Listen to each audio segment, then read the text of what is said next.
वृक्ष के नीचे महामृत्युंजय मंत्र का जाप जो शुक्रवार की शुक्रवार घी का दिया लगा कर करता है, उसके रोग बाबा देवाधिदेव महादेव समाप्त करते चले जाते हैं। ये संजीवनी मंत्र शुक्रवार के दिन भगवान शंकर को शुक्र को दिया था, इसलिए उसकी प्रधानता। आपको मालूम पड़ गया कि शरीर में मुझे ये रोग हो गया है, मुझे शुगर हो गया है, मुझे बीपी हो गया है, मेरा ब्लड प्रेशर ऊंचा नीचा रह रहा है, कोई भयंकर रोग, मेरे रिश्तेदार को कोई कैंसर जैसा रोग हो गया, किसी को कोई थायराइड हो गया, किसी को कोई किडनी और लीवर में सूजन हो गई, किसी को कहीं किडनी और लीवर में तकलीफ हो गई। तो शिव महापुराण की कथा कहती है, नवग्रह शिव महापुराण की कथा कहती है कि बेलपत्री के वृक्ष के नीचे महामृत्युंजय मंत्र का जाप जो शुक्रवार की शुक्रवार घी का दिया लगा कर करता है, उसके रोग बाबा देवाधिदेव महादेव समाप्त करते चले जाते हैं।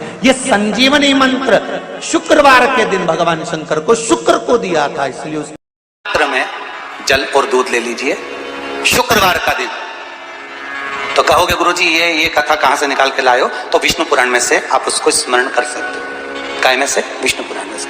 एक पात्र में देसी गाय का दूध, जल उसमें रखकर, और आपके अगर लड्डू गोपाल हो, यदि आपके घर में ठाकुर जी हो, लड्डू गोपाल हो, विष्णु जी का कोई स्वरूप हो, श्री हरि का कोई स्वरूप हो, तो उस पर शुक्रवार के दिन आप संध्या के समय पर दुर्वा डालकर उस दुर्वा से अगर लक्ष्मी जी के नामों का 108 बार उच्चारण कर कर घी का दिया लगाकर कैसर के चावल साथ में रखकर केवल उस जल का और दूध का मात्र छींटा देते हो, तो उसके घर में कभी लक्ष्मी की कमी नहीं आ सकती, संपदा बढ़ती चली जाती है। 108 बार लक्ष्मी के नाम का मात्र उच्चारण कर लेने पर भगवान विष्णु के चरणारविंद पर, भगवान विष्णु के चरणों पर केवल उस दुर्वा का, जल का, दूध का सिंचन कर देने से भी लक्ष्मी की वृद्धि होती। शिव उनके मंदिर में आने वाले को तुरंत दे देता, जल चढ़ाने वाले को 3 चीजें तुरंत मिल जाती। आप नहीं भी मांगे, आप यदि नहीं भी मांगेंगे तो भी वो 3 चीजें मिल जाती।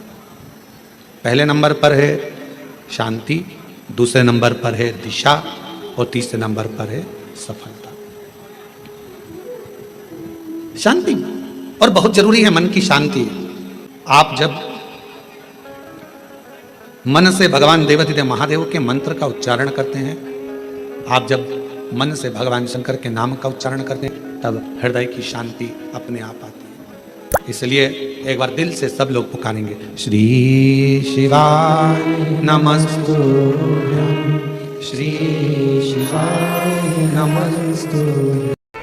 पति पत्नी में आपस में झगड़ा हो रहा हो, बहुत क्लेश रहता हो, बहुत ज्यादा, दोनों एक दूसरे का मुंह देखना पसंद ना करते, दोनों एक दूसरे के सामने ना आए, इतना क्रोध जिस पति पत्नी के आपस में रहता हो, अगर पत्नी एक सिंदूरा अगर शंकर जी के मंदिर से पार्वती जी को टच कर कर, पार्वती जी का स्पर्श कराकर सिंदूर उसमें भरकर उस सिंदूरे को अगर अपनी अलमारी में रख लेती है, जहां तैयार होती है उस अलमारी में रख ले, और भले वो मांग में लगा रही कि ना लगा रही, थोड़ा बहुत भी लगाया तो ठीक है, ना लगाए तो अलमारी में अगर रख भी ले, 20-22 दिन के अंदर हमको पत्र लिखकर बताना कि उसकी लड़ाई झगड़ा कम हुआ कि नहीं हुआ, उसका आपस में मेल बढ़ा कि नहीं।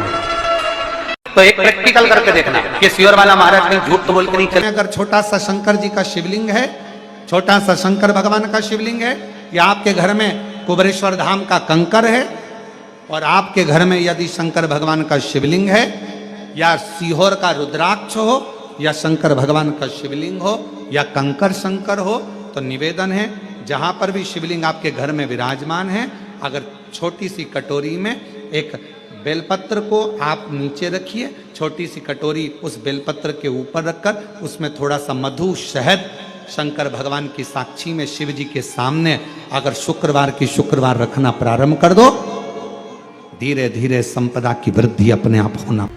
आपको पहले भी कथा में कहा, इंद्रदेव ने यह बात सामने रखी थी ब्रह्मा जी से कि ब्रह्मदेव भगवान शंकर से कहो कम से कम सीधे बैठ जाएं। भगवान बोले हम नहीं बैठेंगे सीधे। तो पूछा क्यों? कि हमारा कोई बाप नहीं, हमारा कोई भाई नहीं, बारात कैसे देखेंगे? आगे से नंदी देखेगा, पीछे से हम देखेंगे। इसलिए नंदी पर उल्टे बैठे थे, शादी करने जा रहे थे, बिल्कुल उल्टे।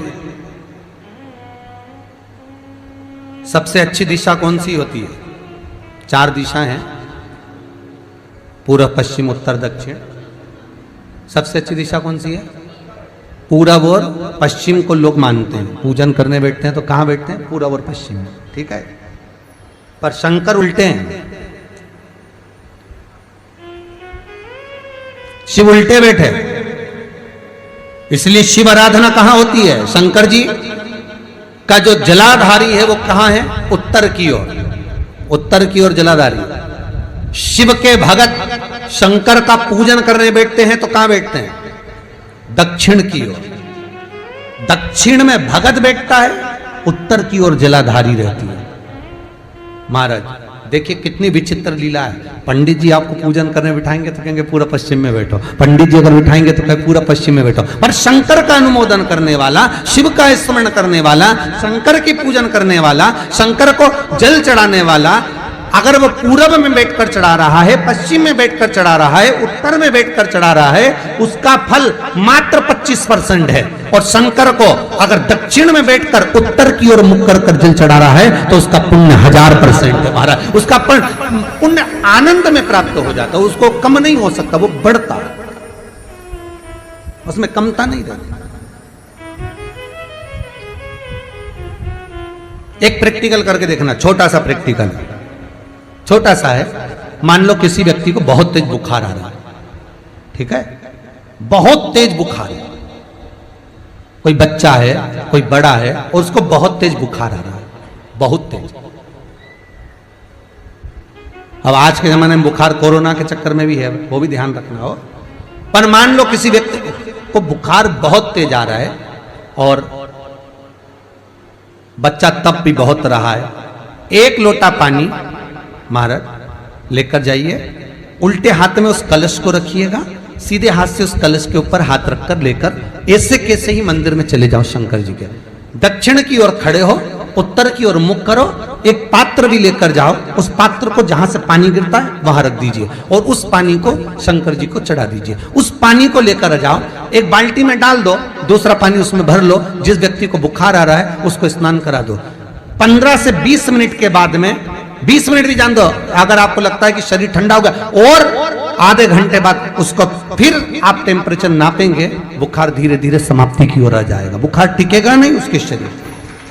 एक बार लोहे से कहा, सोना लोहे से बोलता है, लोहा तू भी धातु मैं भी धातु, मैं सोना तू लोहा, तू भी धातु मैं भी धातु, मुझे भी अग्नि में तपाया जाता है, तुझे भी अग्नि में तपाया जाता है। सोना कहता है मुझे भी तपाकर कुछ बनाया जाता है, तुझे भी तपाकर कुछ बनाया जाता है। सोना लोहे से कहता है कि मुझे भी अग्नि में तपाया गया, तुझे भी अग्नि में तपाया गया, मैं भी धातु तू भी धातु, तुझे भी तपाया मुझे भी तपाया, तुझे भी कूटा मुझे भी कूटा।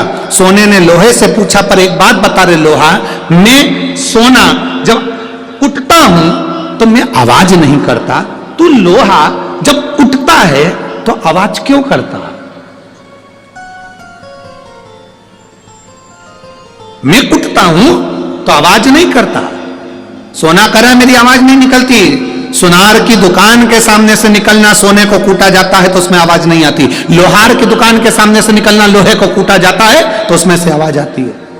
सोने ने लोहे से पूछा कि मैं धातु तू धातु, मैं पीला तू काला, मुझे भी तपाया तुझे भी तपाया, अग्नि में मुझे भी डाला तुझे भी डाला, मुझे भी कूटा तुझे भी कूटा, मैं कूटा आवाज नहीं आई, पर लोहा तू कूटा तुझ में आवाज क्यों आई? तब लोहे ने कहा, सुन सोने, तुझे जो मार रहा है वो लोहे का हथौड़ा है, मुझे जो मार रहा है वो लोहे का हथौड़ा है। सोने तुझे लोहे का हथौड़ा मार रहा है ना, इसलिए तू चिल्ला नहीं रहा। मैं लोहा, और जब मुझे लोहे का हथौड़ा मारता है ना तो चीख रहा हूं। अपना अपने को चोट देता है तब चीख तो निकलती ही है। सोने का हथौड़ा अगर सोने को मारता तो चिल्लाता, लोहे का हथौड़ा लोहे को मारता है तो चीखता है। अपना अपने को गाली देता है, अपना अपनों को अपशब्द कहता है, अपना अपने को ताना देता है तो चीख निकलती है, बद्दुआ निकलती है, अपशब्द निकलते हैं। दूसरा सोने को लोहा मारेगा तो सोने को कोई फर्क नहीं पड़ता, दूसरा गाली देगा चल जाएगा, दूसरा अपशब्द कहेगा चल जाएगा, दूसरा ताने देगा चल जाएगा, पर कोई अपना अपने को अपशब्द कहे, अपना अपने को ताने दे, अपना अपने को आड़ा टेढ़ा कहे, ये नहीं चलता। भगवान देवादिदेव महादेव के साथ में हुआ क्या था, उनके ही ससुर ने उनको गाली दे दी थी, तुझे शमशान का निवास करना पड़ेगा, मेरा श्राप है शिव, तू शमशान में रहेगा। शंकर भगवान तो भी अलमस्त थे, उन्होंने कहा कोई बात नहीं, अच्छी जगह पे प्लाट मिला है, कोई कब्जा ही नहीं करेगा, उसमें क्या टेंशन। शिव जैसे प्रसन्न भाव में रहने वाला चाहिए, हर एक में अच्छाई देखो, जितना आप अच्छा ढूंढोगे उतने अच्छाई मिल जाएगी। दो माताएं बस में लड़ रही थी, सीट एक थी, बैठने के लिए दोनों लड़ रही, वो बोली मैं बैठूंगी, वो बोली मैं बैठूंगी। कंडक्टर आ गया, क्यों लड़ रही हो, मैं बैठूंगी, दूसरी बोली मैं बैठूंगी। कंडक्टर बोला तुम में जो ज्यादा उम्र वाली हो वो बैठ जाए। पूरे रास्ते दोनों खड़ी रही, बैठी नहीं, क्योंकि जो बैठेगी वो ज्यादा उम्र की, बैठी नहीं, दोनों खड़ी। पूरा रास्ता उन्होंने खड़ा खड़ा निकाल दिया, पर बैठी नहीं। कंडक्टर दोबारा आया, बैठो, अभी नहीं, मैं बैठू। तो कंडक्टर ने दूसरी से कहा बैठ जाओ, दिख रहा है तुझे, मेरी उम्र नजर आ रही है। कंडक्टर ने फिर दूसरी से कहा तू बैठ जा, आंखों का इलाज करवा लेते रहे। नहीं बैठूंगी मैं, कोई इतनी उम्र क्यों। कुर्सी पूरी खाली बस की, दोनों नहीं बैठी, इतने में एक दूसरा आ गया, चले गए। ये खड़ी की खड़ी बस की, किसी को मालूम ना पड़ जाए कि उम्र कितनी है।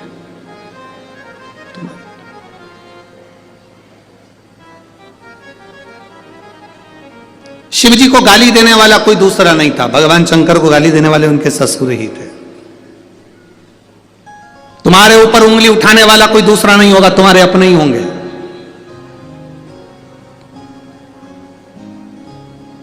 कोई दूसरा नहीं होगा, तुम्हारे अपने।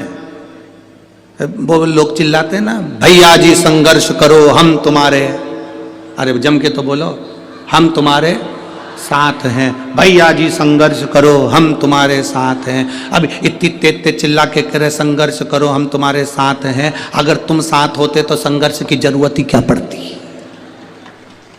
संघर्ष की जरूरत क्या पड़ती, साथ नहीं हो तो संघर्ष की जरूरत है, कहना कठिन है। शंकर भगवान को गाली देने वाला कोई दूसरा नहीं था, शिव जी को अपशब्द कहने वाला कोई दूसरा नहीं था, शंकर भगवान को आड़ा टेढ़ा कहने वाला कोई दूसरा नहीं था, स्वयं देवादिदेव महादेव को अपशब्द कहे उनके ससुर ने कहे ए शिव मेरा श्राप है, तू शमशान में निवास कर। 5 स्थान शिव जी को चढ़े हुए जल को लगाने का। पहला स्थान बोलिए, जम के बोलो जरा, नेत्र। दूसरा स्थान कर्ण, तीसरा स्थान मस्तिष्क, चौथा स्थान कंठ और 5वां स्थान अपना हृदय। मात्र ये 5 स्थान शिव जी के चढ़े हुए जल को आप अगर लगा लेते हो तो तुम्हारे ऊपर किसी ग्रह, चाहे शनि हो, चाहे राहु हो, चाहे केतु हो, चाहे मंगल हो, कोई ग्रह आप पर भारी नहीं रह सकता। ये 5 स्थान मेरे देवादिदेव महादेव की अविरल भक्ति के लिए, निर्मल शुद्धि के लिए है।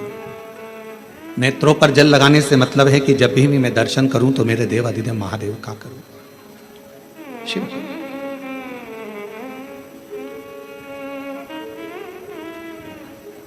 कंठ पर जल लगाने से मतलब है कि मेरे मुख से जो वाणी निकले, और मान लो मेरे मुख से कोई अपशब्द निकल गया तो किसी का बुरा ना हो जाए। कर्णों से जल लगाने से मतलब है कि मेरे कानों के माध्यम से जो शब्द मेरे अंदर जाएं वो मेरे जीवन का कल्याण करें। मस्तिष्क पर जल लगाने से मतलब है कि मेरे भगवान के चरण का जल, उनकी रज मेरे सिर पर चढ़ी रहे और मेरे जीवन में कभी अहंकार ना आए। हृदय पर जल लगाने से मतलब है कि मेरे हृदय में भगवान शंकर के चरणों का आभास नित्य प्रतीत है, हमेशा। ये 5 स्थान, जिस लड़की को, जिस लड़के को मंगल है, और ब्राह्मण देवता ने यदि आपको कहा कि इनको मंगल है, इसकी शादी में देरी हो रही है, मंगल के कारण अगर शादी रुक रही है, देरी हो रही है, विवाह में देरी हो रही है, तो उस बेटी और बेटे को 3 महीना लगातार शिवजी पे चढ़े हुए जल को इन 5 स्थान पर लगाना प्रारंभ कर दे। 3 महीने के बाद वो खुद कहेगा कि हाँ, हमारा संबंध जम गया, हमें मंगल से कोई दोष नहीं लगा। स्वयं शिव कृपा करते हैं। फूल को धोया कभी नहीं जाता, जैसे डाली पे से फूल टूट के आया तुम भगवान को चढ़ाओ, पर फूल को घर में लाने के बाद तुम धोगे, पानी छीट कर साफ करोगे और फिर भगवान को चढ़ाओगे, तो समझ लेना फूल भगवान स्वीकार नहीं करे। फालतू की बात।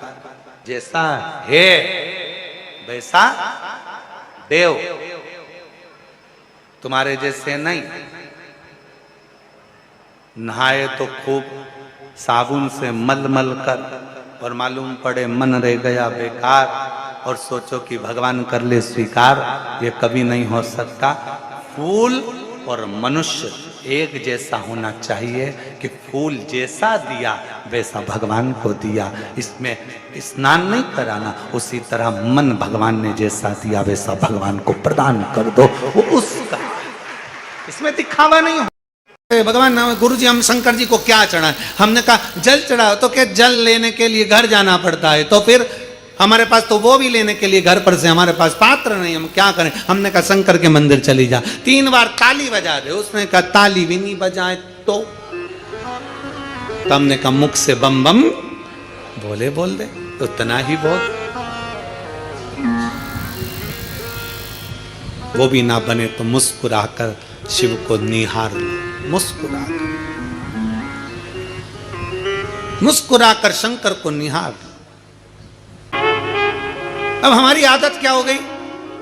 मार्केट में सीताफल बिक रहा है, मार्केट में गन्ना बिक रहा है, मार्केट में बहुत सारी पूजन की सामग्री बिक रही है। हमारे मन में आया, हमने किसी को खरीदते हुए देखा था सीताफल, मतलब लक्ष्मी जी को सीताफल भी चढ़ाना चाहिए। हमने उसको खरीदते हुए गन्ना देखा, मतलब गन्ना भी चढ़ाना चाहिए। लक्ष्मी जी को मैंने खरीदते हुए ये देखा, मतलब ये भी चढ़ाना चाहिए। लक्ष्मी जी को मैंने चढ़ाते हुए लोगों से सोने के सिक्के देखे, मतलब ये भी चढ़ाना चाहिए। मैंने लक्ष्मी जी को चढ़ाते हुए चांदी के सिक्के देखे, मतलब ये भी चढ़ाना चाहिए। मैंने लक्ष्मी जी को चढ़ाने के लिए ये देखा, वो भी चढ़ाना चाहिए।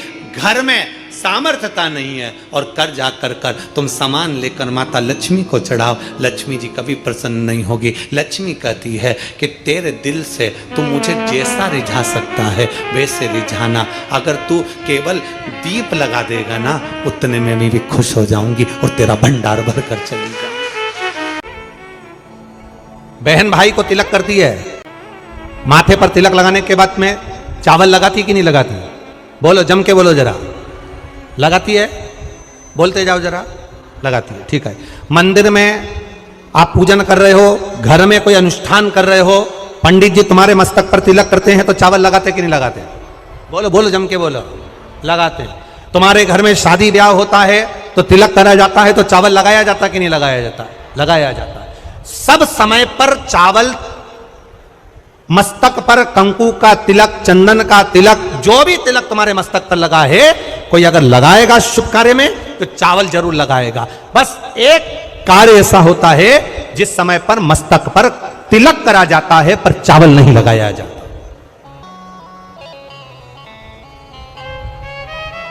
एक समय ऐसा होता है जिस समय तिलक करा जाता है पर चावल नहीं लगाया जाता।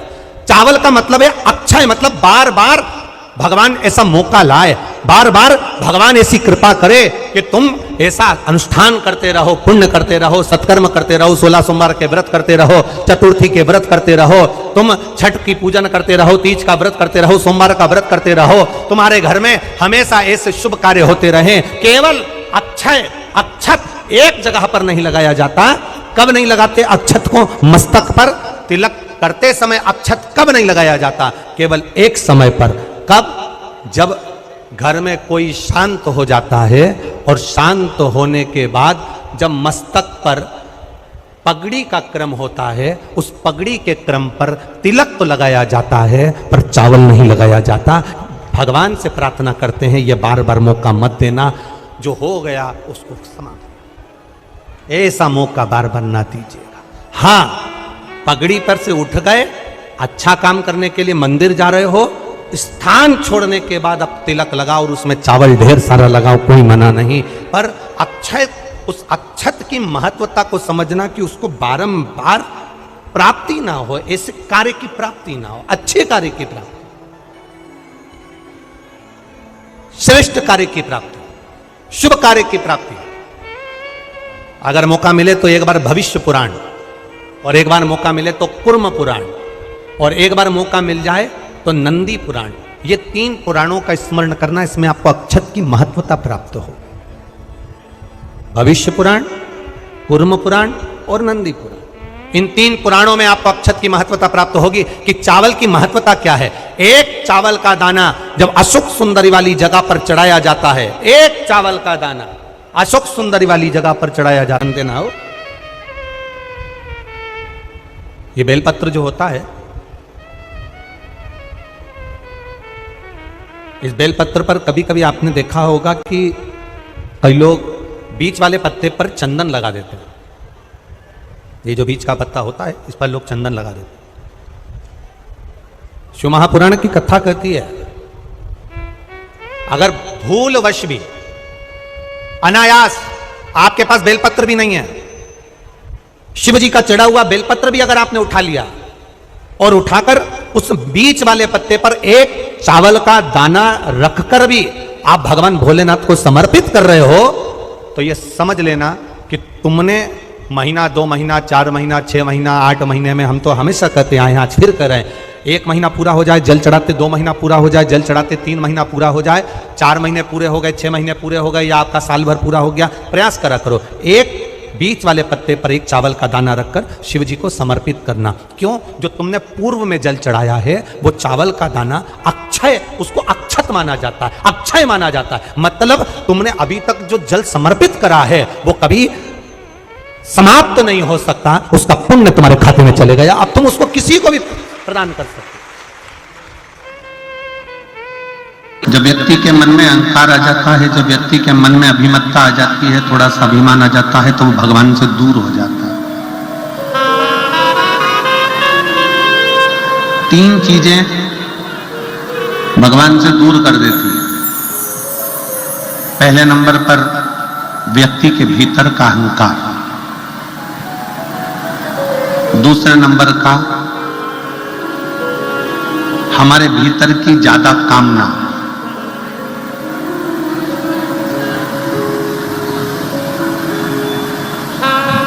और तीसरे नंबर पर लोभ। एक अहंकार, कामना और लोभ, ये 3 ऐसी है कि जो हमें परमात्मा से दूर कर देती है। जैसे जैसे भीतर अहंकार आता चले जाता है, अभिमान बढ़ता चले जाता है, अभिमत्ता आती चली जाती है, वैसे वैसे परमात्मा दूर होते चले जाता है। भीतर काम जाग जाता है, कामनाएं बढ़ती चली जाती है, भगवान मुझे ये दे देना, भगवान मुझे वो दे देना, भगवान मुझे ये प्रदान कर देना। और मान लो भगवान ने यदि तुमको वो नहीं दिया तो तुम्हारे भीतर निराशा उत्पन्न हो जाती है और तुम भगवान से दूर हो जाते हो।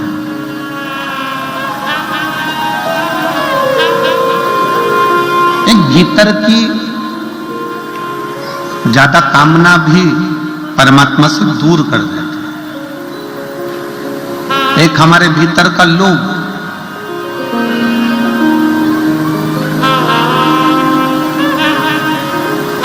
ऐसा नहीं है कि भगवान ने किसी को कुछ नहीं दिया।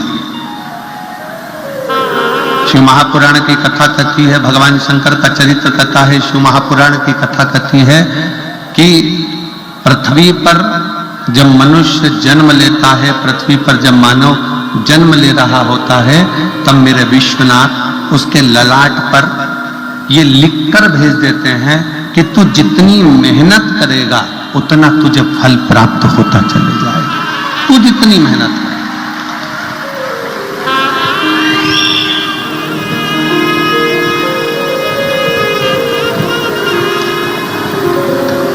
तो जितनी जितनी लगनता से काम करेगा, जितनी जितनी मेहनत से काम करेगा, जितना जितना परिश्रम करता चले जाएगा, उतना उतना तू प्राप्त करता चले जाएगा।